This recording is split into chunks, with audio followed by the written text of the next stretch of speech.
In the Holocaust, doctors promoted people being sterilized against their will. They executed, by starvation, children with congenital deformities.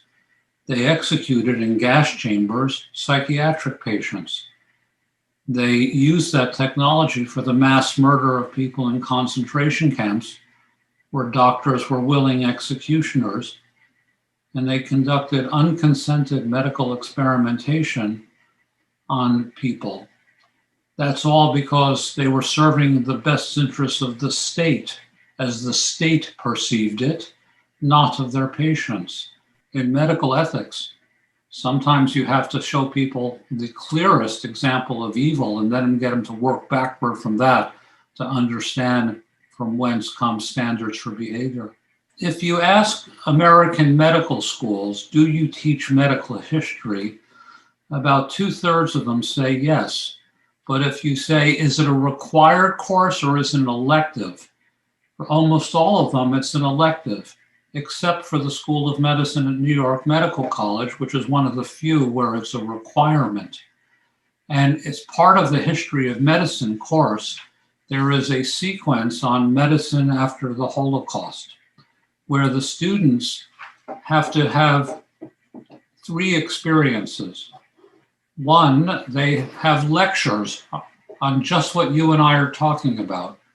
Who came up with the idea of eugenics, the idea that you could somehow promote the betterment of the human race by selective breeding?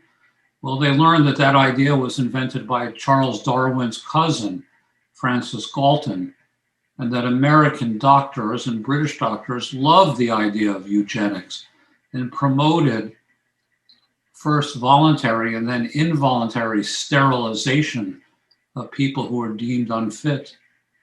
The medical students learned how the United States Supreme Court in 1928 said it was constitutional to sterilize someone against their will in a famous decision by Justice Oliver Wendell Holmes.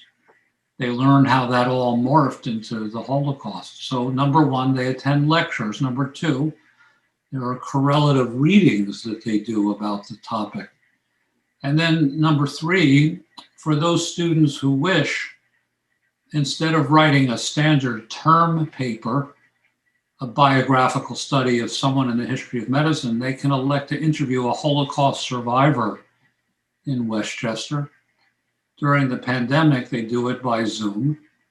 And then they have to do appropriate readings for what they've learned from the Holocaust survivor, most prominently on the website of the United States Holocaust Memorial Museum, where there's a website called Deadly Medicine, the medical origins of the Holocaust.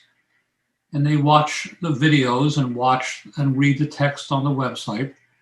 They interview a survivor for an hour or two, and then they write a term paper for the course about what did they learn from this survivor about medicine and medical ethics. And for many of them, what did they learn about post-traumatic stress syndrome from what the survivor told them? And if the survivor was part of medical experimentation, what did they learn about that? So that's how we teach it.